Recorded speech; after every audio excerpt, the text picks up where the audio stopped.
All right, everyone. Welcome back to Water Polo Wednesday with Wes and Clay. He's Wes, He's Clay. and this is another episode covering our second season Yep. of the men's college game. This is a very fun episode. We've talked a lot about recruiting classes, returning veterans. Now we're getting into specifically each conference and how we see these teams are going to be ranked up within these each respective conference. If you're watching this on YouTube, probably are because it's the only place that we're releasing it. If you guys want it on other platforms, we were doing Spotify earlier. It is a little bit more effort. We don't like to work very hard over here. But if you Yeah. think you'd find value of it being on Spotify or another platform, let us know. Let it be heard. But for right now, it is just on YouTube. If you have any comments, leave the comments on YouTube or send us an email at waterpolowednesday@gmail.com. Like, subscribe, all that fun jazz. Let's get into it. Wesley, you might have some slides prepared for us. Well, yeah, Clay. We people like the slides. I think people like the slides, but You got to see it to believe it. You got to see it to believe it. I think it helps break things down, and we'll rock and roll here. Give me a second. We'll pop into full screen, and everybody can enjoy. Is there music? Wonderful. I don't have music with this one. Sorry. Oh, dang. Oh, I know. Right, I know. really I'm already falling off. Because I don't do anything around here.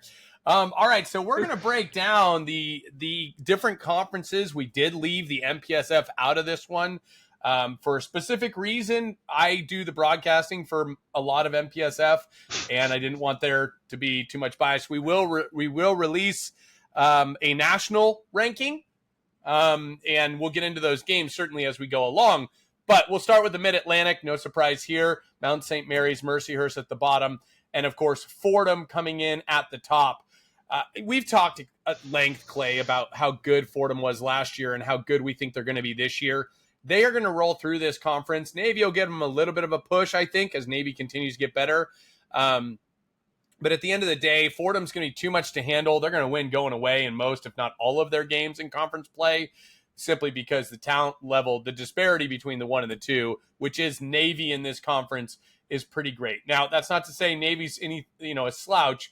They do bring back Kiefer Black, a big part of the men's U20 World Championship team. Was really impressed with him this summer. Kiefer did great. Very proud of you, Kiefer. Yeah, really proud of Kiefer. His first big opportunity with the men's junior national team. His passing was unbelievable. I was so impressed with his passing. And so great to see him. Navy returns a lot of guys. I'll be candid with you, Clay.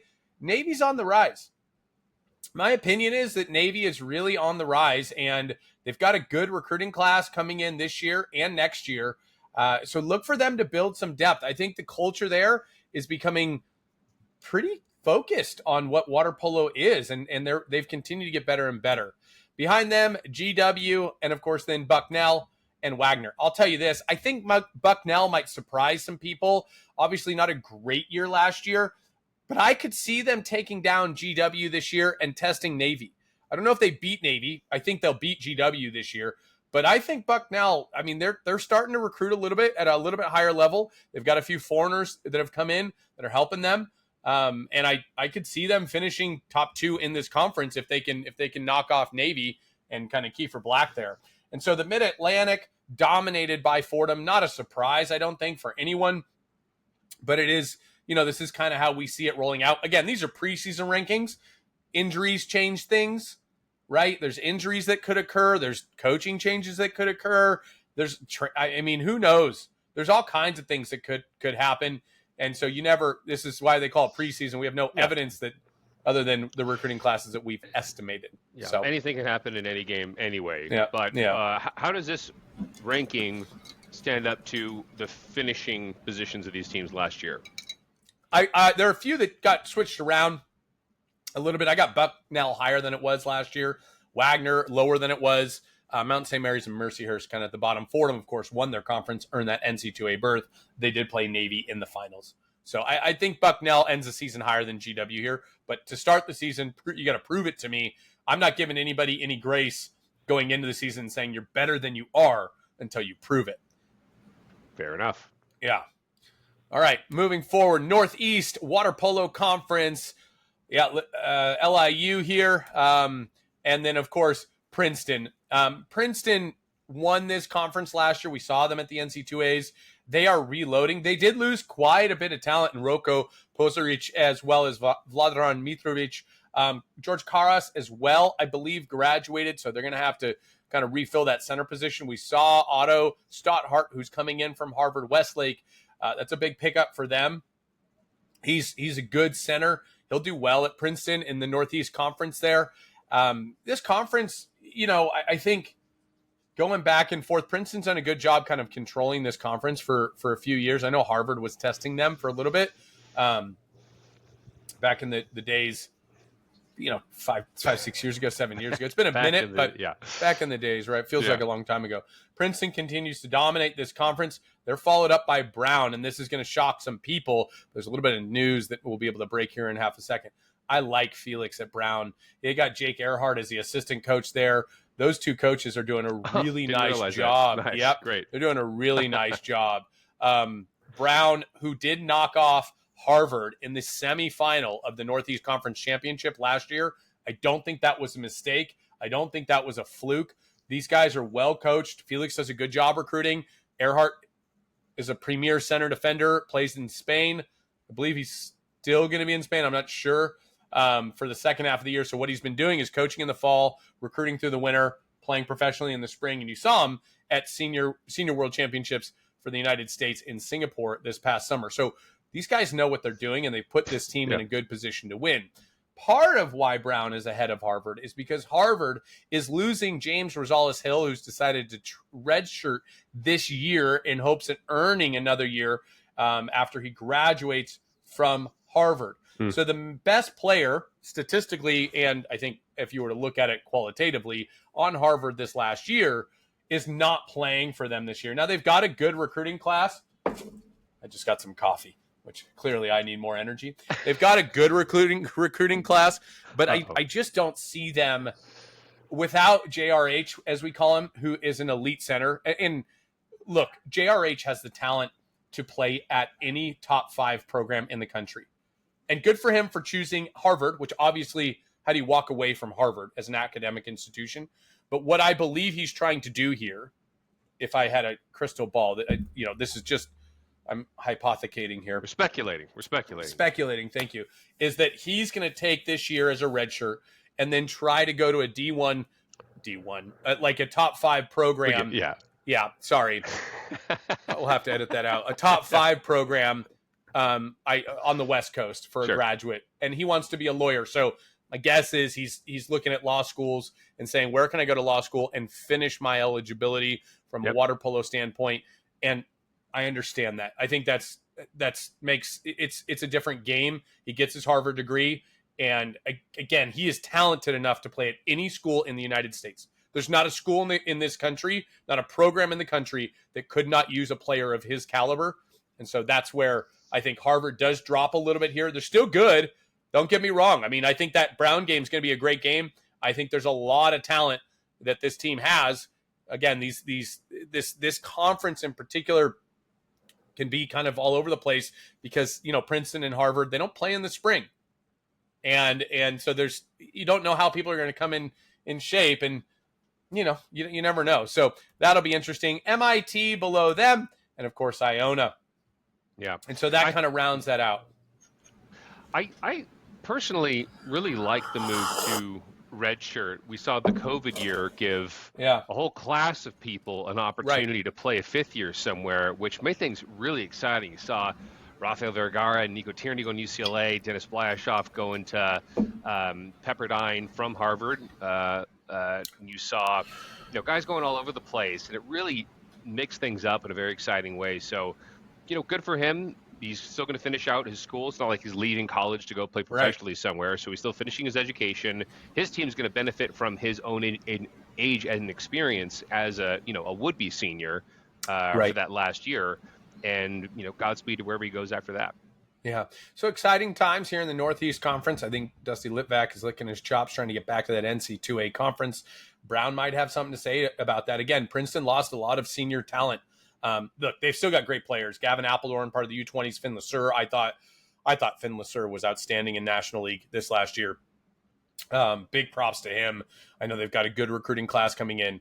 And Princeton, the rumors are, Princeton continues to recruit at a very high level. That's not a rumor. That's fact. They continue to recruit at a very high level. And so we'll see how that shakes out. All right, moving forward, Big West.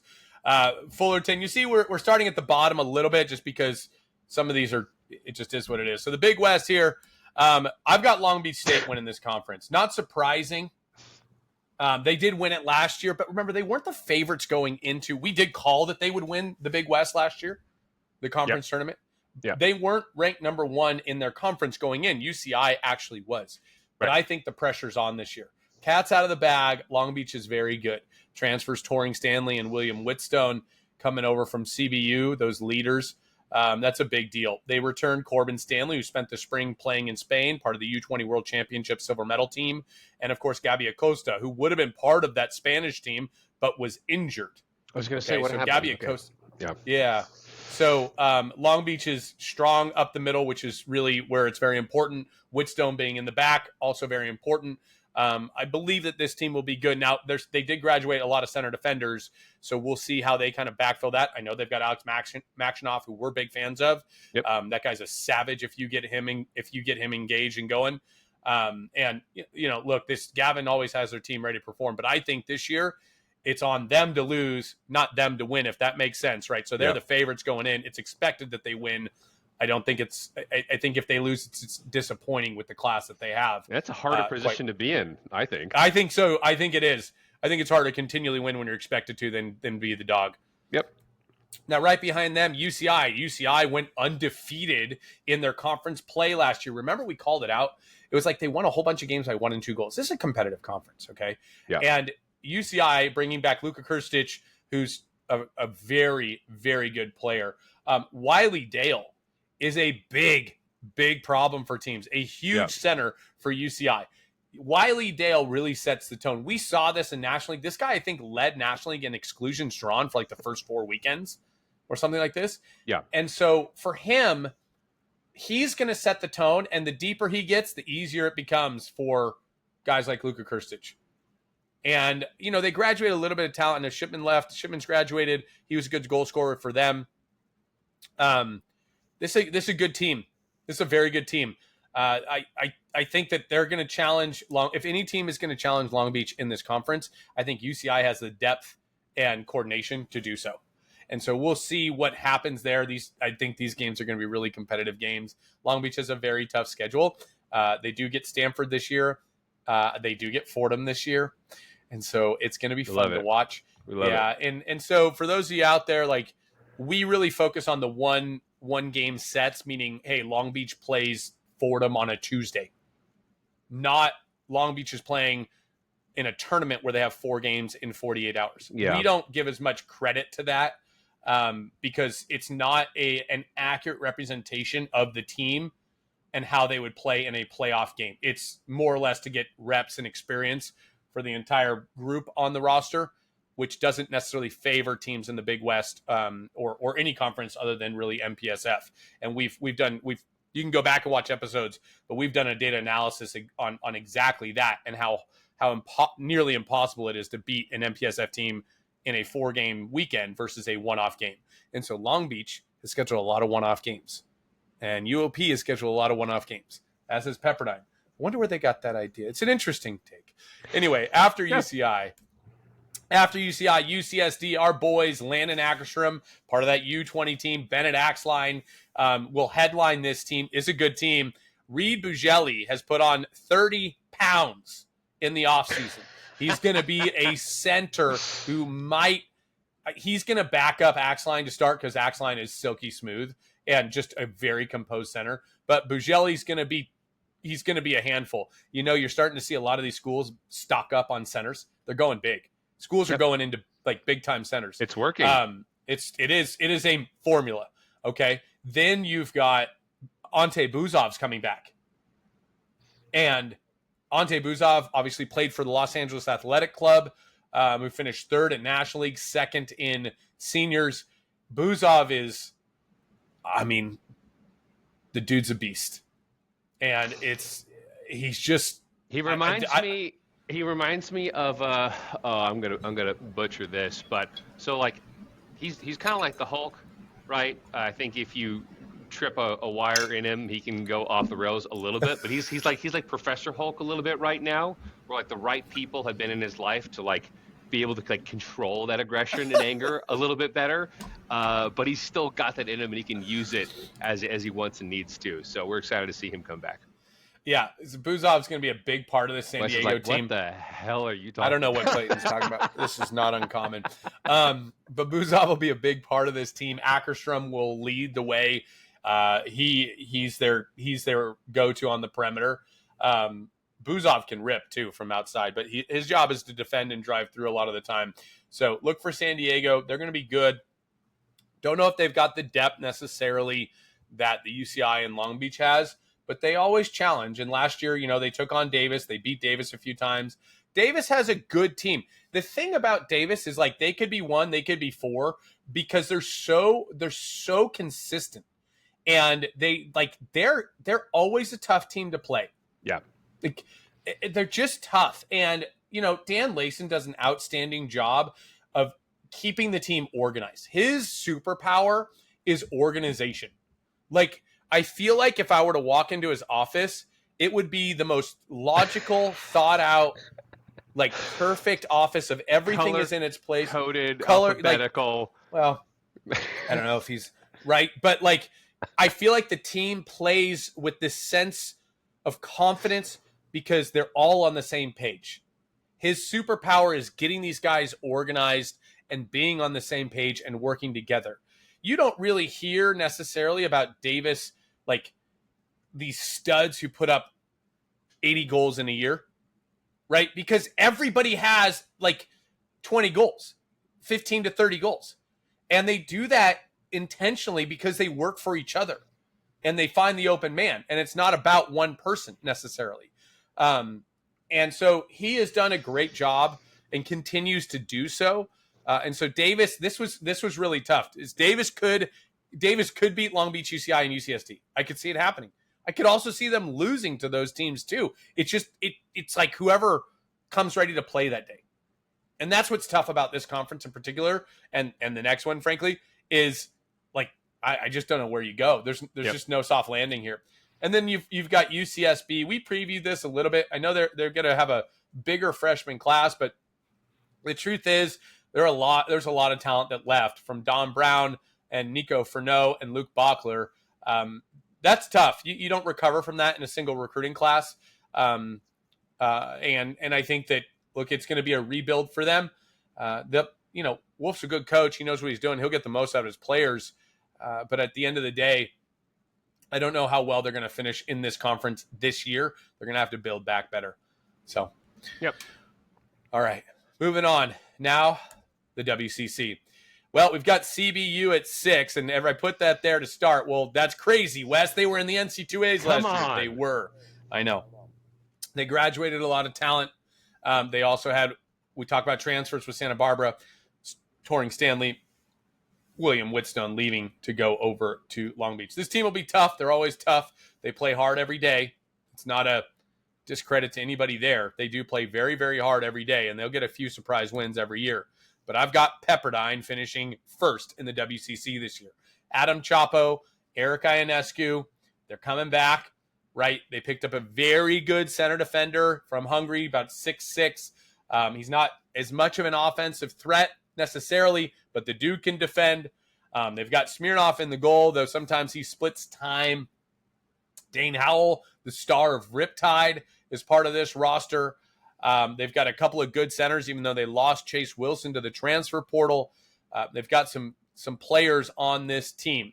The question for Pepperdine is, can they be consistent and peak at the right time? And look, I'm gonna share something here that we need to call out.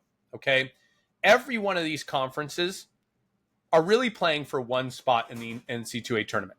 One spot, which means it doesn't really matter what happens during the regular season. It's pretty much all exhibition. You could be ranked dead last in your conference and win the conference tournament and get an NC2A bid. There's no guarantee that by having a great regular season, you're going to make the NC2As, unless you knock off 2 MPSF teams. As we saw last year with the at-large bid, it really didn't matter what the criteria was.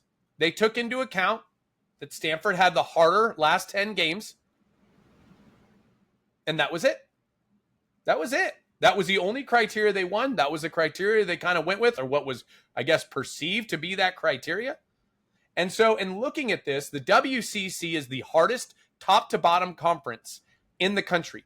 In what conference do you have the number 6 team to start the season who just made NC2As a year ago? Like, that's nuts.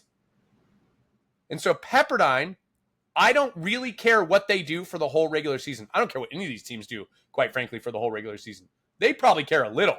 But if they lose every game, it doesn't matter. They're still going to their conference tournament, still going to win the conference tournament. If they win every game, and I know that Pepperdine plays Stanford and Cal in a Saturday-Sunday matchup up in Northern California, now they win those 2 games, it matters what they do in the regular season, right? So that's where the line is, the line of delineation. They got to knock off in every team, not just Pepperdine. They got to knock off 2 teams from the MPSF to have a shot at the at-large bid. Then your regular season matters. Mm-hmm. But until then, it really doesn't. So number 2, San Jose State University. We previewed this recruiting class. Sam Keatley is coming in. I think he's going to be a difference maker for them. Shamu Birosh is going to defend and probably play the 4-5. Don't sleep on him. He can absolutely score. Matej Bosic, who played for Channel Cats in National League, is a real threat from scoring. He'll probably lead their team in scoring. You'll have Mitch Keatley, who's a lefty, the older brother of Sam. Mitch will be on the 4-5. Incredible defender. Mitch is an incredible field defender, as is Shamu. Shamu can also defend. They've also got Liam Dodonsky, who played for the New Zealand U20 team. He's a center. Keatley can also play center and post up. And then Laszlo Sibian is a very good center defender. I would be remiss if I didn't mention Brendan Japyash, the best goalie in the country, or top 2 goalie, as Kirk Evers called him, the best goalie in the country. So that team is really good defensively. Now, how does San Jose State beat Pepperdine? Japyash has to have the game of his life in that sense. He's got to play up to what Japyash can play to. So he's got to play to his potential, which is outstanding. And then, they've got to be able to put away goals. Pepperdine's weakness, I think, on the defensive end. Their perimeter defense, they give up a lot of shots. They miss their zone blocks a lot of the time, but they've been able to get away with it because they score so many goals. Like, Pepperdine puts up a lot of goals. Yeah. So it's like, all right, you scored, big deal. We're going to come down and score on you. So it puts a lot more pressure, believe it or not, on the other team's offense, because it's so hard to stop them on defense. And so that's where, if San Jose State can kind of like put steel in their spine and get really tough on defense, which they have the ability to do between Shamu, Mitch. I know Sam can also defend. He pretty much does everything. Laszlo Sibian, and then Japyash in the goal, very strong on defense. Yeah, so that's going to be it's going to be a really interesting matchup there. All right. Third, I got Pacific. And this is where things get a little bit crazy in this division, this conference. Like, this gets nuts. Pacific is young, but really talented. Yeah. Tamas Vorosh, the center defender from Hungary, played Division I Kaposvar, which you're familiar with, Clayton. I am. Very good center defender for them. Apostolos Iogatis, top-tier recruit. Reminds me a lot of Max Casabella, the way he shoots and holds the ball. His arm, his release is so fast, and he can literally score from half. Like, I've seen him score multiple goals from like 9 meters, okay? But they're young. They also have Gergely Kish in the goal. He's smaller, but really quick. Was part of the Hungarian national team, like, growing up, that national program, but unfortunately hasn't made it in the last few years. One, because they've got some very good goalies for that Hungarian squad, but also because he didn't quite grow. So he's not quite as tall as some of the other goalies we've seen, 6'4", 6'5". Don't discount him. He's quite good. So this Pacific team, Graham's going to have them ready to go. As he said, they like to peak every weekend. They'll have some tough games. They do play all 4 of the Mountain MPSF, Mountain Pacific Sports Federation teams, and that'll be interesting to see how they do. I don't think this is their year, by my opinion, but I think they're going to give teams problems. Speaking of problems, LMU. Yeah. This is the craziest team in the country to me. This team could win this conference. No joke. David Carrasco is an outstanding coach. He was an outstanding player. David Carrasco has Champions League experience playing for, was it Ruby? Forget who he was with, but he was outstanding for them. All right. LMU brings in Alika Neone, Nico Furneaux as transfers. Okay. They've got a good recruiting class. They return Ben Sebadic, their center, who's a big guy. All right. They've also got Tommaso Baldinetti, who's a scoring lefty, a very quick shooting lefty, and Abel Romero Corbalon. Romero Corbalon plays a 4-5 as well. Their 4-5 with Furneaux, Corbalon, and Baldinetti is going to be sick. Like really good. They're not big, but they move through water really well. Watch for their defense to be mostly man-to-man focused, because they're not tall enough to play the zone to take away corners. So they've got to play high press type, almost like Japanese style, and be able to take away passes and foul and allow their defense to adjust. So this team is going to be very different than a lot of other teams. I know they've got Cacarese coming in, a lefty from Brazil who was at U20 Worlds. But this LMU team is, to me, they're the scariest team in this conference. I can see any of these 4 teams winning their conference. Okay. Now, next up, Santa Clara. Santa Clara has recruited well for the past 2 years. Big props. Coach Wilbur, Coach Grant, they've gone out of their comfort zone, I believe, and out of their traditional recruiting grounds. They've gotten a couple of big foreign talents, Ricardo De Simone, Emme Vanderschaaf as well, who we interviewed on the show a couple weeks ago. This is a very good team. They continue to ascend. This is an ascending program, okay? Do not be shocked if Santa Clara knocks off San Jose or Pacific or Pepperdine this year. This conference, any one of these first 5 teams, and I hate to discredit CBU, but they just had a shot at NC2A, so they're not quite there this year. Any one of these 5 teams can, I mean, they can win the conference. It's a complete toss-up. This will be the most fascinating year of WCC I think we maybe have ever seen. That WCC championship is going to be a good one. Yeah. And so this is your WCC preseason rankings. Of course, we've got Air Force coming in, unfortunately, at the bottom here. Air Force, one of those military academies. I could see them moving to the Mid-Atlantic, to be honest with you, to be around Navy, play with Navy. Sure. Because they kind of fit that mold a little bit better. Right. But that's just part of it. Why are they in this conference? Yeah, I'm not sure. But you do have Air Force. And in fact, WCC championships this year are at Air Force this year. So they'll have home advantage. You'll be playing in altitude. Could see some upsets there. It's not nothing. And Tom Leggett, who's a very good shooter, may have a day, can knock off any of these teams. So look, getting the 1 seed here is a big deal, because you're guaranteeing yourself like a bye. Okay, and everybody else got to play that first round. Maybe that's good, maybe that's bad. Pacific got the bye last year and then they lost, but I have to feel like it's a good thing to adjust to the altitude for one more day. That's my thought. Could be wrong. So those are your WCC preseason rankings. Those are all the conferences. So now pause here. Now that we just went over our call for the BigWest preseason rankings, we thought it'd be really cool actually to add an all-conference team for 2 conferences. We're going to be doing the BigWest and the WCC. So we'll segment a little bit here, but we'll start with the BigWest preseason all-conference selection here. Wes, go for it. Yeah, and so, look, no surprise here. Torring Stanley at the top of the list here. This is a big transfer into Long Beach. I think he's going to have such an amazingly big impact on not just Long Beach's team. He really gives them this threat from all over the pool who also distributes. Again, there's a reason he was the leading point scorer in National League. And really was the emotional leader for that CBU team that just had a great run at the end of last season. So he's a big piece. I think he'll be really influential. I know that not every school produces stats the same, which is something we can talk about at a later date, because I think every school should publish stats. They don't publish stats the same, but that's a different conversation. Torring, I wouldn't be shocked if he led the nation in points.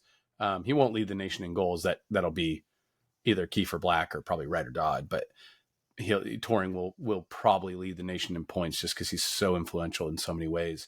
Right below him, Luka Krstić, the 6'7" Aussie. I got to meet his dad this last summer, who's a coach of the Aussie U20s. I didn't know he was a coach. Cool. Yeah, his dad's a coach, which kind of makes sense now why he's so talented, yeah, sure. right? Like, it's like this guy plays really fundamental water polo. Luka Krstić was the leader for UCI last year as a junior and going into his final season now. And really looking for him, as UCI goes, as he goes, UCI will.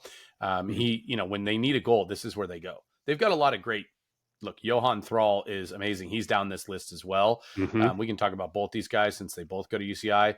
Johan Thrall and Luka Krstić are just truly tremendous talents. Johan Thrall throws the ball as hard as anybody, I think. That guy... Yeah, we watched him. Got such he a lit chip us on up. his shoulder when he plays, and he just rips the ball like few guys that I've seen. I really enjoy watching him play. I'm excited what he does with another year under his belt, especially playing in National League this last season. Yeah, he is special. We couldn't stop him for what it's worth. There's nobody. How many people can? No, he lit it up, and Luka's just outstanding. So both of these guys are going to be influential on this Big West season, and I see UCI, and we talked about this. I see UCI and Long Beach just really going head to head here as it comes down to the end of the season. I think that's who the two teams in that conference are going to be.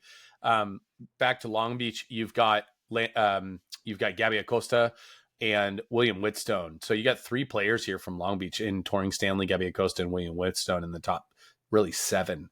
And that's why we're leaving a lot of guys off, frankly, because I know that Long Beach has Caballero as well as Mark Fergola and a few others. So they're loaded. And Corbin Stanley, Touring's younger brother, not on this list, but big part of that U20 team. Gabby Acosta, outstanding center. I think Gabby's the best, obviously the best center in the Big West, might be the best center not in the MPSF, to be candid with you. He and Barnabish Epa are the two centers I think are the best centers not in the MPSF. I'll say that unequivocally. I really do. But look, to that point, as we've talked about so much, Epa leading Fordham and Gabby Acosta leaving Long Beach, both teams making the NC2As last year, making a run. So as the centers go, right? Yep. Gabby Acosta, really outstanding. William Whitstone, the other transfer from CBU, was a big part of that CBU team, kind of following Touring Stanley to come over from CBU to Long Beach. They lost two goalies. Aaron Wilson, Liam Ward, two goalies, two very good goalies, right? Like those guys were good goalies. I think Aaron was first team all Big West last year. Whitstone right behind him, but he was, I think second team all WCC. He's a good goalie. And so that again reinforces Long Beach. So Gabby Acosta and William Whitstone. The last two guys are UCSD guys, and Landon Ackerstrom, he was outstanding for UCSD last year. He was great for U20 team in Croatia. He shoots. These guys, they got some shooters in this conference, man, between Luka, Johan, Landon. I mean, there's some great shooters here. Not to take anything away from Touring. He's a little more versatile. He looks more to pass. These other guys, they just rip. And Ackerstrom, it's another guy who he shoots the ball really well. Very complete player. Has a bright future. He's got a really bright future, and exciting to see him be so good at such a young age, going into his junior year here. And Ante Buzov getting another year. Big for Ante Buzov, the 6'7" Croatian, coming in, getting another season. Wasn't sure if he was going to get another season. He is the quintessential, I think, Eastern European defender, where he's physical, he's strong, he will punish you and push you around, and then just make your life miserable. He's got a nice wrist from the outside, but can also drive and post up. We like to say a mobile Ante is a great Ante. And so when he's in shape and he can move, there's no center that's going to be able to keep with him. There's just not end to end. You might get him at one side, but you're not going to get him at both because it's very hard to keep up with him. And so this, in our opinion, is the best when it comes to the Big West preseason all conference names. Yeah, and you see, as you already called out, 3 Long Beach names Yeah. indicative of their strength there, but 2 UCI, 2 UCSD, and where UCSD might fall a little bit behind is on the depth side of things. They're not lacking Hmm. talent on that front line with Ackerstrom and Buzov, and probably in a single game, they're going to give you a good fight. But Yeah. once you get into these conference weekends and conference championships, or if they should they make NC2As, that'll get tougher when they're playing multiple games over a span of a weekend, right? Yeah. But like you pointed out, you could argue for an all Big West team with only Long Beach players on this, Yeah. in theory. But I think that this is a great list to shape the field and give some people guys to look out for as they play this season. Yeah, and this is a really competitive conference. Well, with these three, I would say I think there's a little. My opinion is there's a little bit of a drop off after these three. Not to take anything away from Davis, but when you look at how close this conference was last year, I know the teams are different, but UCI went undefeated in their conference. But if memory serves, they didn't win a game in conference by more than like one goal It or was always two tight. goals. It And was that's why you always called tight. it out. That's why you called it out that there was going to be a bit of a shakeup. Yeah. So Long Beach, though a little deeper than maybe UCI and UCSD, to your point, in a single matchup, it it could very well be a Yeah, toss up. because And Ackerstrom and Buzov are going to have to play the whole game if they're going to like really be competitive. So mm, they can do it for one game, maybe. yeah, yeah. Um, certainly Ackerstrom. I don't know if Buzov can play the whole game Come being on, a center Buzov. defender, but being a center defender, right? There's an exclusion component and whatever else. Of course, of course, of course. But these are good talents, right? These guys can really play. I think a little bit gets lost when you're looking at the national rankings and you're looking at these, the MPSF and whatever else. Like these guys are solid. They get Yeah. overlooked. They're underappreciated, to be quite candid with you. There's not a lack of talent in this Big West Conference. I'm really excited for this conference because I do think that it's going to be competitive. It might be the tightest at the top to be of three teams. It might be the tightest.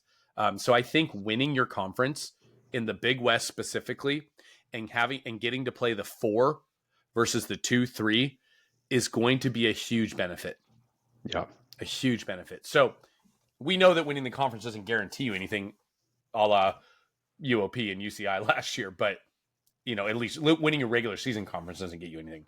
So Yeah. we'll see what happens. It's exciting. Really big shout out to these guys. They're great players, and excited to see kind of what comes of it throughout the year. So we'll move on now to the WCC. You've seen our rankings, of course, and we'll jump now to the WCC preseason all conference. Tommaso Baldinetti, he was hurt last year. Clay, you're going to be on a lot of these games, so pay attention, Clay. You're going to be on a lot of LMU and Pepperdine games, which is very exciting. We're very happy for you, so be sure to tune in. If you're going to be watching WCC, you're going to hear a lot of Clayton. I think you're going to love it. I know you're going to love it. And so he knows these guys pretty well as we go forward. Tommaso Baldinetti finished last season hurt, went into the transfer portal, and the first thing that new head coach David Carrasco did was bring him back. Good move. Good lefty, fast, strong, attacking lefty. He adds a lot to this team. They really fell off last year when Bensay, the next LMU player, and Tommaso got injured. Both got injured. And so Tommaso, a big part of LMU's offense, was the focal point. He'll have some help this year with Alika and, of course, Nico Furneaux. But Tommaso will likely lead scoring for them. Bensay Badic, I have him as probably the best returning center in the WCC. I know there's a couple of good centers at Pepperdine as well. Their freshman, Chanad Bella, may be very good if they use him at center. He's 6'6", but he's also more of a defender type, so we'll see. Bensay Badic was a very good center for LMU. He was adjusting to the game. We've talked about this, how Europeans come in. They're a little more physical in the middle, adjusted to the game pretty well as the season went on last year, got hurt and missed the last quarter of the season, which really hurt LMU. Both having these two guys, these were their two best players last year. And so having these two guys hurt at the end of the year really did hurt LMU, took them out of contention. Mm-hmm. It's hard to replace your center and your best lefty. Like that's pretty difficult. Mm-hmm. So for WCC preseason all conferences are two from LMU.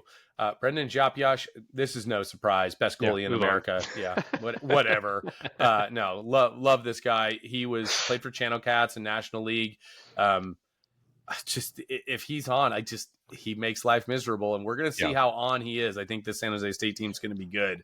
If he wasn't on the map as a goalie after last season, and the acknowledgement that he got this season in National League with the Cats, like far and away, like the best goalie, like, just incredible guy and talent as well. Like you said, San Jose State has some guys in the roster that are certainly difference makers across the field, but with him in the back, if he's on, really tough to beat that team. Really tough.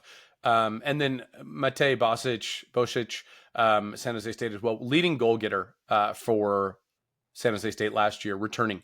And that's big. That's big for them. I mean, he'll have Burosh across from him. He'll have both Kitely to work with, Mitch and Sam.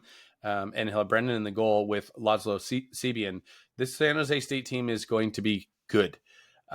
Their depth is something of a question right now, especially at the center position.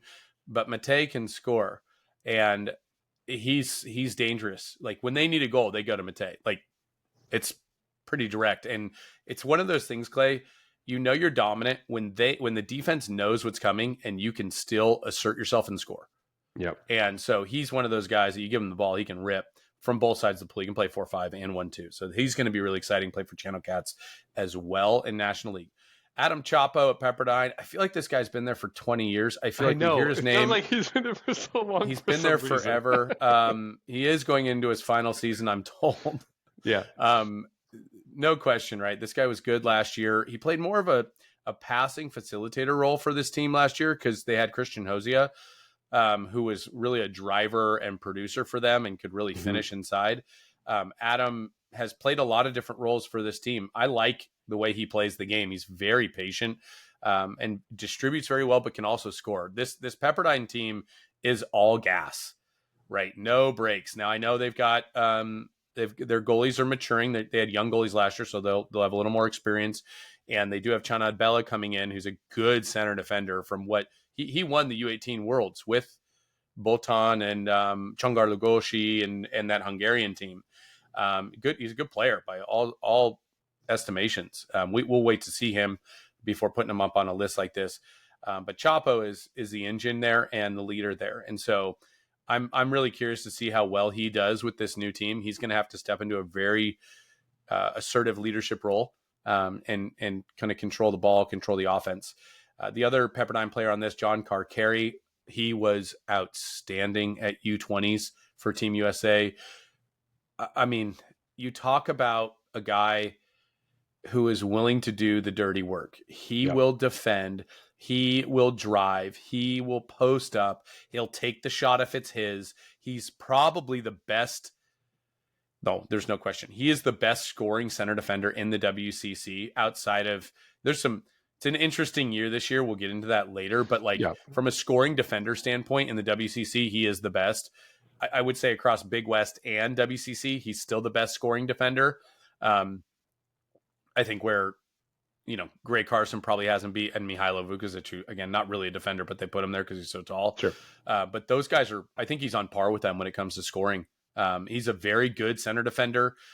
He does things that coaches love. I think he's a great player. I really do. Like, he is fundamentally sound and makes a lot of the right decisions and is willing to do stuff that other guys just aren't. Like, he's just tough, man. Like, just a grinder. So I love watching John play. It's been fun to watch him grow, in the last couple of years. He played for Team USA in National League. He shoved around our centers and Dash and Bensei and Max. Like, he gave him a time.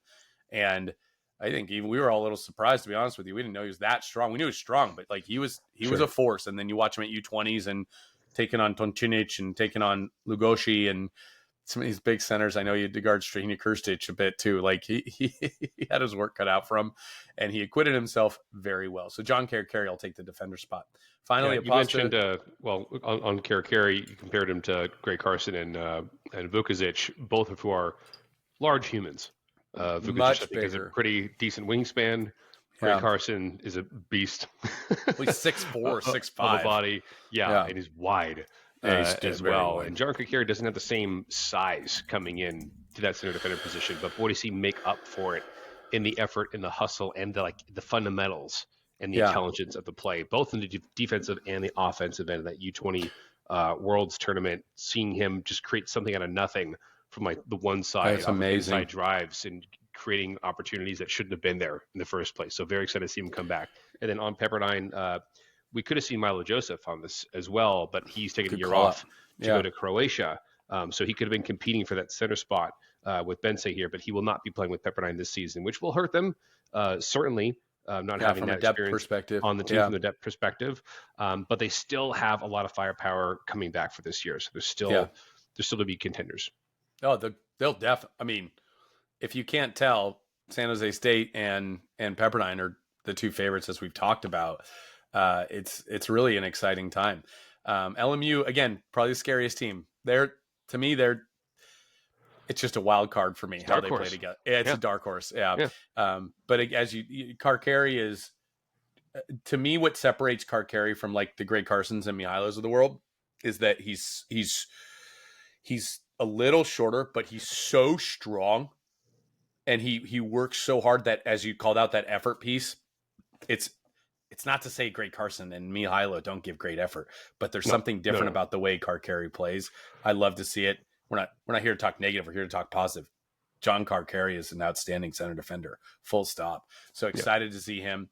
Apostolos Iogadis, love this guy. Again, had a chance to meet him at U20s.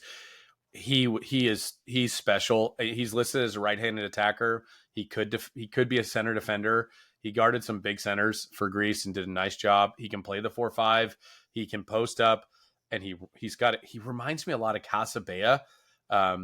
The way he shoots, I should say, the way he shoots reminds me of the way Max Casabea shoots.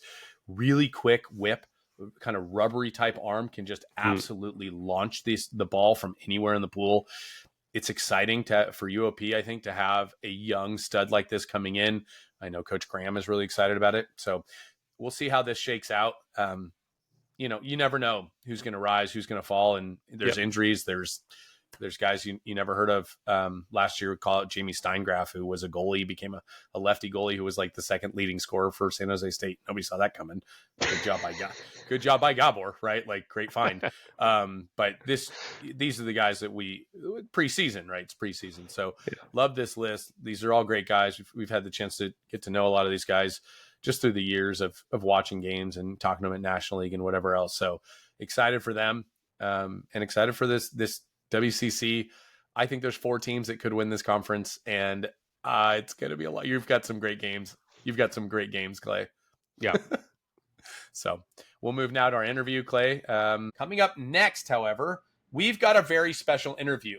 The one and only Dr. Molnar Tamas, my childhood hero as a center defender. This guy is a multi-time Olympian, 3 gold medals for Hungary. He is the head of the technical committee for World Aquatics. I got the chance to see him again. I met him when I was very young, and then reconnect with him at U20 Worlds, which was a life-changing experience for me, just the most incredible thing ever. And he's going to be on the show next. We're going to talk to him about the rules and what the thought process is, because I think it's important we know why these rules are in place and what the outcomes have been. And so really excited about this. Don't go anywhere. We'll be right back with that interview.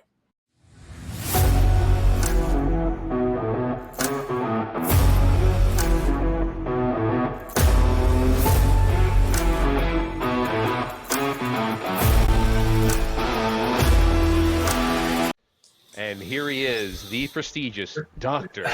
Molnar Tamas. Thank you so much for joining us on the show. How are you doing? Thank you very much. Thank you for being here. I'm fine. We just finished the Under-20 World Championship in Brazil. It was a pretty good tournament. A lot of excitement, a lot of other things going around, but actually it was a successful event. But after this long summer, I'm happy that it's over. I can understand that. I would love to hear a little bit more. Like you said, it went really well. So obviously you're involved in the organization of some of these kinds of events and on the back end of things. We're going to be talking a lot about that, about what your involvement is, what goes into it. So to enlighten our audience, like, could you go into a little bit about what your role right now is in the world of water polo, and using this last 20U girls in Brazil as an example. Yeah, I'm the chairman of the World Aquatics Technical Water Polo Committee, and actually this body is responsible for all the technical details which is related to water polo. It means organizing water polo events, supervise the games during the event, react everything what is necessary during the event, educate the referees to decide what the rules are, what kind of interpretation and instruction we have in the rules for the rules. So a lot of things, and it's a big responsibility. And I've been doing it for 3 years, and I got just re-elected last week. Yeah, Amazing. and congratulations on that. Yeah, it's amazing. Thank you So very you much. are officially the chairman of the technical committee for World Aquatics. I hadn't heard any announcement, but I got the email that I was re-elected. Okay. All right. So until further notice, you are, but you've done a lot more than that. I want to, for those of you who watch the show who are not necessarily familiar with Dr. Molnar Tamas here, he's one of my childhood heroes. I got to meet him a long time ago in 2001, 2002. Dr. Molnar Tamas here. I'm going to go through your rap sheet of your accomplishments. You were part of the golden generation for Hungary, 3 gold medals in 3 Olympics, 2000, 2004, 2008. World Championship gold medal in 2003 with a number of silvers, looks like 3 of them. You had a gold medal at European Championships in 97 and 99, a silver medal in 06, and 3 bronze medals, 2 gold medals at FINA World League, a gold medal at FINA World Cup in 99, and the list goes on and on and on. Arguably the most decorated player, one of the most decorated players ever, but also considered by many to be the greatest center to ever play water polo, to ever play our sport. Then you decide, after all of these accomplishments, hey, I'm just going to go lead the technical committee. What inspired you to do that? Because you weren't the best friends with referees when you played, if memory serves. That's exactly why. So maybe that's why. But I am curious, we had a chance to talk a little bit in Croatia, but I am curious, what inspired this move, this change? Yeah, it's a very good question.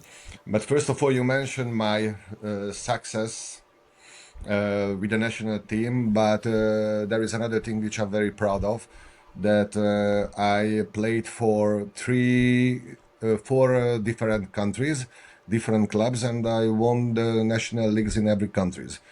Okay, except for the national team success, this is a very big thing. I'm It's very proud of. huge. That's Yes. enormous. As the center goes, so does the team, we say. So you won in Hungary, you won in Croatia, you won in is it Serbia? Serbia. And Malta. And Malta. And Malta. Those were the 4. Incredible. So Yeah. Hungary, Croatia, Serbia. So you won the biggest leagues in the world. That's fine. Incredible. And then you decide, okay, after 2014, you retire. And you Yeah. retire from the Olympic team in 08. You retire from playing in 2014. How long was that break? And again, what made you decide to go into officiating? First of all, when I was early 20, you never know what will happen to you. That's why, for me, it was very important to focus on the sport and the studying together, because nothing was guaranteed that I could reach this height. That's why till it was not finished, I focused with the same effort on the studies as well. So I started to focus only on water polo when I finished the law faculty. Till that time, I didn't move from my hometown. I would say after this, I became a professional player. And I spent, I would say, almost 12 years in the national team. And I was about to finishing my career before the Olympic Games. I knew it would be my last tournament, and I had to start something. And I had a, let's say, mentor, Mr. Ferenc Salamon, who was a former Hungarian member of the technical committees in Europe and internationally. And he told me, I would say, offered me this option that it probably could be good for me if I'm interested to start officiate games, start to be as a referee, because this could be the first step to be a member of the technical committee, first Europe, and after worldwide. So before the Olympic Games in 2008, I've been already a referee in the Hungarian championships in the age group, of course. That time was, looking back, I didn't feel that tough, but looking back, that Saturday I had a National League game, and Sunday I had to go officiating games. But I think it was a good investment that time, and when I finished in the national team, I would say my pathway was straight toward where I am now. You imagine, Clayton, if you had a gold medal, a reigning gold medalist on the national team, just show up on the pool deck and be like, "Now I'm going to referee your game." Yeah. That would really be something. So I'm sure the kids all remember when Dr. Molnar Tamas walks on the pool deck to referee and whistle their game. So that's got to be pretty And special. sorry to interrupt you, but That's fine. also was some kind of, because as you mentioned, probably I was not the best friend with the referees when I was an active player. And as I started to officiate games, I started to view the sport from a different aspect. And every player always criticizing referees. And I started to understand that sometimes it's without the reason. And that time probably we didn't have too many good referees on the catwalks in Hungary. And that's why I decided to be an example for the former athletes, that we can show that we can do it better. Yeah. Well, not for lack of experience or confidence, that's for sure. And so you now part of the head, I guess, the chairman of the technical committee of World Aquatics, and you're now setting trends and rule changes. And I want to talk about this because this is a big deal. You have shortened the course to 25 meters. You've shortened the shot clock, and this is on the men's side of it. You've shortened the shot clock to 28 and the exclusion clock to 18. I'd love to know, one, what went into making these decisions? Like, what's the why behind it? Because I think that's important for everybody to understand. I know we've talked about this one-on-one off camera, but like, this is really interesting stuff. And two, what the results have been. So do the results match the why, like the initiative behind it? Yeah. This, I would say, process started many, many years ago. In 1995, on a age group event under 20 in Dunkirk, we played on a 25-meter field of play as a test event. But by the end of the day, after that event, because it was also tested the 5 players with the size 4 ball, so the picture of the result of the 25 meters was not clear. That's why it was cancelled, not approved. There was another try in 1996. No, it was before the Olympic Games in Rio, so 2016, when the World League that time was played on a 25-meter field of play. But the result was not convincing for the decision makers that time. And on one hand, I agreed that to reduce the field of play for 25 itself, it doesn't solve the problem. That's why we started to think a bit wider how to cut the field of play, because if you consider that on a highest level game, the time of the transition, duration of the transition, it's about 13-14 seconds. And in this case, you can say 45% of the game is swimming up and down, which is not interested. If you're looking at the most popular sports, for example, basketball, handball, the transition time, it's 3-4 seconds. Okay, we have the water, which is a different substance. It limits a lot of things, but for me, the answer was obvious that it's a good step forward to make more actions, to cut, let's say, the not so interesting part, which is the transition. And we arrived to the point we are now. And after the first step that we tested the 25 meter without changing anything last year in Buenos Aires on the age group World Championships under 18, and we immediately could see that we have more actions, we have much more time in front of the goals, which is interesting. We had more goals. I think it's interesting for the public. We have to be aware that the Water Polo Society is very conservative, and to make any changes, it's a long procedure, long testing, and you have to convince a lot of people that it's a good idea. And after the result of Buenos Aires, only one thing was negative, and you could see immediately from the statistics that the number of the contra-foul was higher than it was on a 30 meter with 30 seconds. Interesting. And for me, as a water polo lover, the contra-foul is one of the hardest thing to understand if I'm watching water polo from the public side. And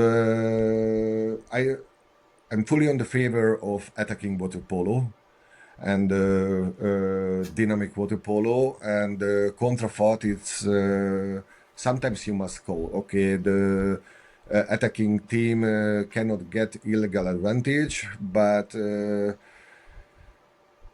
sometimes it's very difficult to understand. And this was the other idea behind the rule changes, how to make it more understandable for the public. So the idea, the 25 meter was given. I think it was my main objective, and how we can set all the other criteria of water polo, how to set the criteria which is best for development. And the first idea from the technical committee was exactly what we are having now: 28 meters, 25 meters, 28 seconds attacking time, and 18 seconds second possession and exclusion time.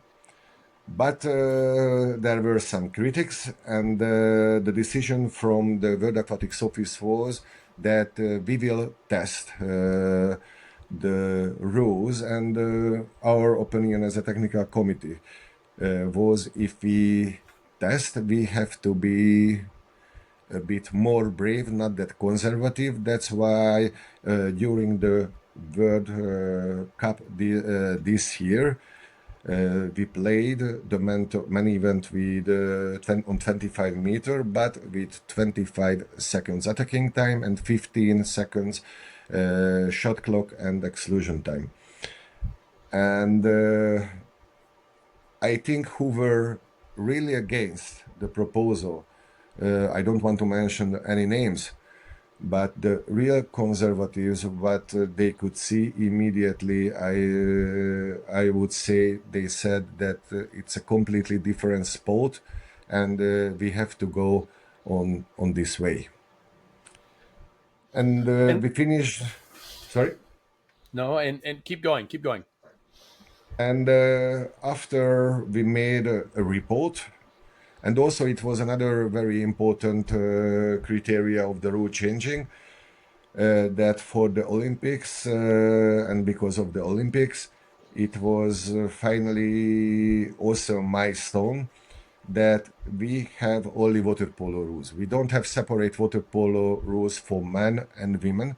That's why we had to pick the right amount of time, which is good for both of the genders.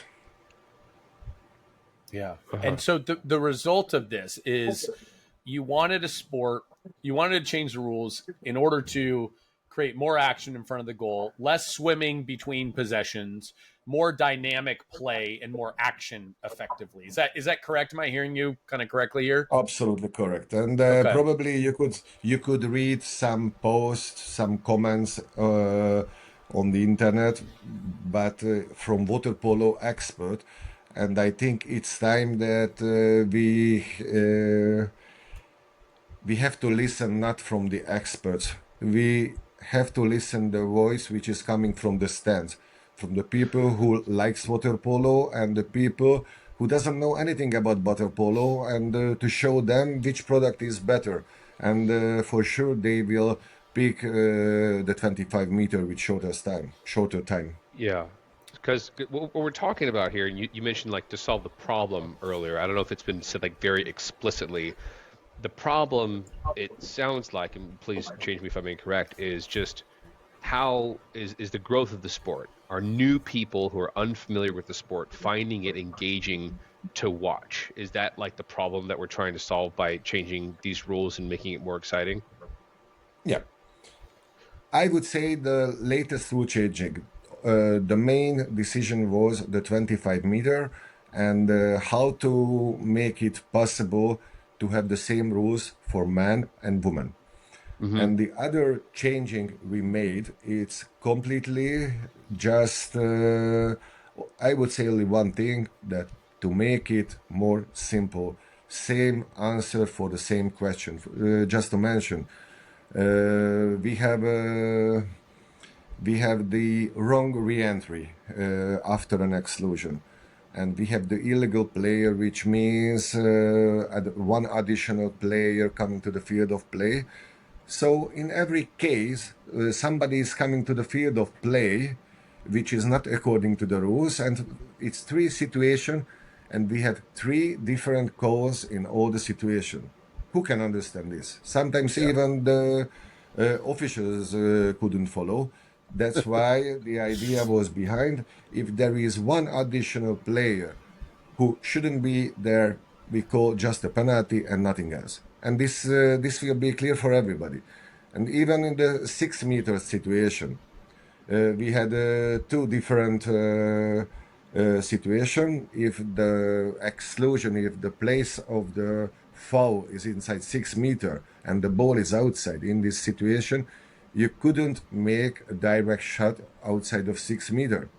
And sometimes it happened that there was a whistle, the player immediately shoot, it was a nice goal, and the referee didn't whistle a goal. And from the stands, nobody could understand this. And today, I think also a big result. Today we have, if the ball is a ball and the player is outside of 6 meter, you can make a direct shot at any time. This And is that actually everybody goes back can to understand. everybody can understand that. And that's a rule that was in place a long time ago. It was 7 meters, right? It was 7 meters that you could shoot from the outside after a foul, but now we've decreased that now down to 6 meters. So that's not necessarily a new rule, but certainly how the officials officiate it, the arm up, denoting, hey, you're eligible to take that shot. Let's talk about a couple of the other rules now that you've put into place here. There's the continuation call, which I love. I love this continuation call. You are encouraging people to finish their shot, because now there's no risk. When the hand goes up and there's a 5 meter coming, the player, if he misses, it's a 5 meter. What inspired this? Because this is very different from it's an exclusion or a 5 meter if they miss or if they don't, whatever it is. Like, this continuation ruling is something that I think is really interesting. We don't have it here yet in the United States. It's immediate. We don't have the continuation piece, but I'd be curious where this came from. The idea behind this is that 10 years ago, when you wanted to make a penalty, you have to release the ball. Ball in the hand, Right. penalty was not called. Yeah. And Uh-huh. and it was a big critics that the players are the attackers are playing to make a penalty, not to Yeah. score a goal. And the first change was that you can call penalty with the ball in the hand when the contact is from behind, but it also eliminated when you have the first contact, you had to call the penalty. But we would like to make nice goals from action. And even though there is a contact and the referee can see there is a progress in the action, the center forward or the attacker would like to finish the action, he can make it. And if it's a goal, we call the goal. But if the this action not finishing with a goal, the referee still can call a penalty, which is called delayed penalty. So when the contact happens, the referee may raise the hand. The rule says may raise because sometimes there is so short Right. Time. period of time Oh, in he between didn't the raise his contact hand, therefore, and the yeah, result yeah. of the action that the Uh-huh. referee don't really have any time to raise the hand, so it's not a condition to call the delayed penalty. Even without raised hand, the referee can call the delayed penalty, and I think it's also helped a lot for the sport. Yeah. I mean, it's we like to say life is short, score goals. It encourages goal scoring from the center position, which I wonder if this was personal to you of having to put the ball down, but it certainly is like a big component now on the international stage. And personally, I love it because it allows for the players to play and try and score, which is to me what everybody should be doing instead of playing to the whistle to try and draw the penalty type of thing. Now, Yeah. the next rule is the ability to go inside 2 meters. Okay, as long as you're without the ball. So ability to go inside 2 meters without the ball, as long as you're not in what I'll call a red zone. So I believe it's a meter. Is it a meter out from the goal on the baseline? And of Two. course, 2 meters. It's 2 meters Meters, out and yeah. 2 meters up. So it's 2 meters each way from the goal, and of course 2 meter to the 2 meter line. So there's a red zone there, or a box. You can't see I'm making with my hand, but there's a red zone there, and now you can go inside 2 meters as long as you're outside that red zone. And that 2 meters is close on the angles. And so why did you come up with 2 meters versus 3 meters versus 2.5? Like, how did you make this decision? Because it does change the game a lot for goalies. Like, I think the time. goalies are getting That's shelled. been a big change to the game. It's been for a sure. big change. Yeah. I think the most impactful change in terms of goal scoring, because the angles change pretty drastically in a game of angles like this. Talk to us about the thought process there, because this is kind of unique, but also like very, very impactful on the game. Yeah. These changes happened 3 years ago, and there were different ideas. And I think Hungary was the first who tested and could produce some data on it. And I think for very first time that immediately when it was tested, everybody liked it. It gives much more opportunity because before it was the 2 meter line till the whole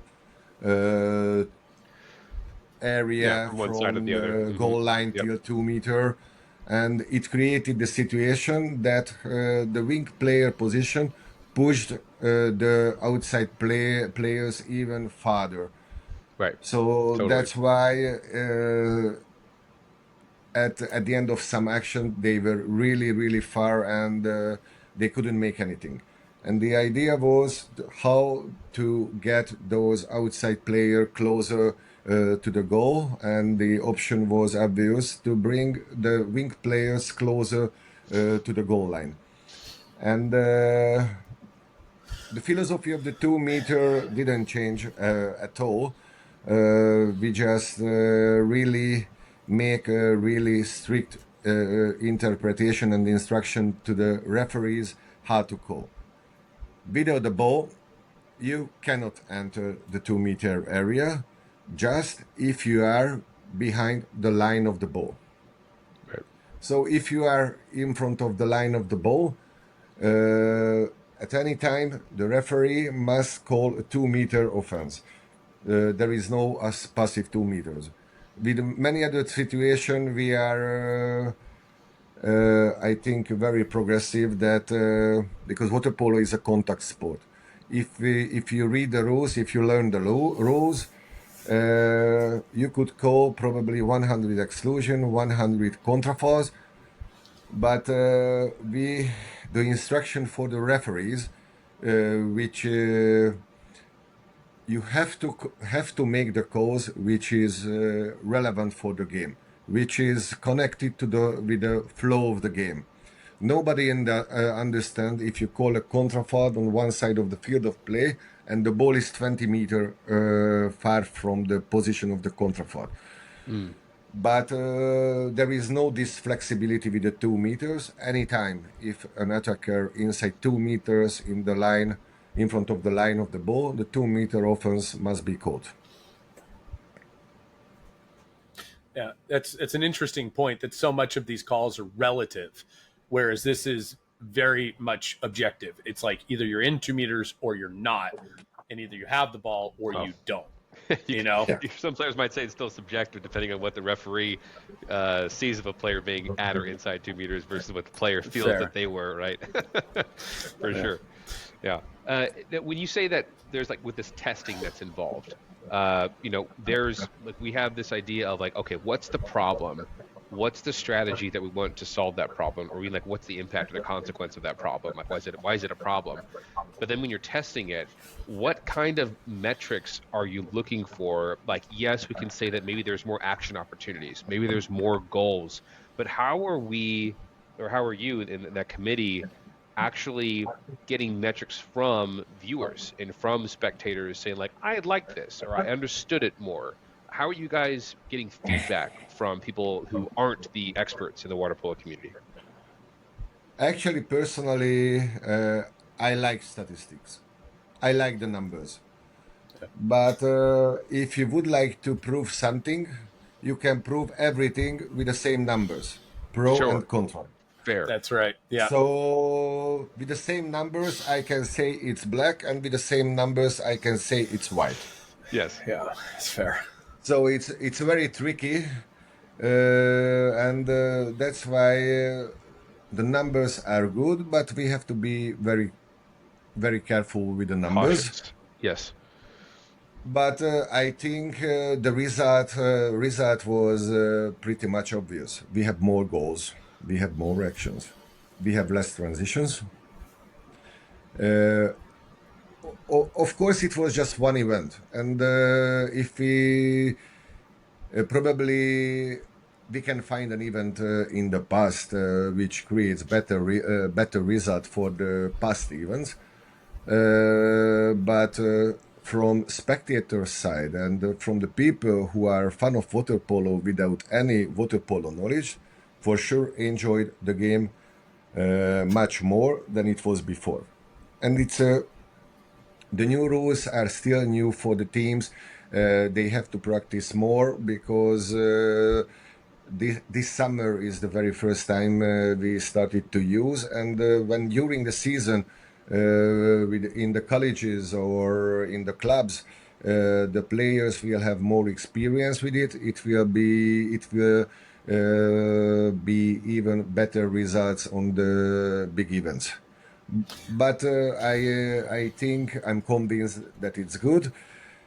But let's give some time to make the clear picture. I think we can come out with some statistics after Singapore, comparing to the latest big event like the Olympic Games in Paris or the latest World Championships in Doha last year. But I think the first result is really a big success. And you talk about the shortening of the course, less transition time swimming up and down. What we talked about this a little bit when we were in Croatia together. what is the result from a counterattack perspective? Numbers of the counterattacks for sure increased. This was the first critics from the conservative side when there was a proposal of the 25 that that it would reduce the number of counterattacks. Actually, if I remember well, the number of counterattacks, it was 3 or 4 times more on a single game average on the age group event last year, and these numbers remained. Just to mention, probably it was in Zagreb with you when we were watching a game. There was a moment when during 20 seconds it was 4 change of possession with shot and the end of all the situations. So not losing the ball, action, one pass. For me, sometimes it can create amazing situation, which is spectacular for the game.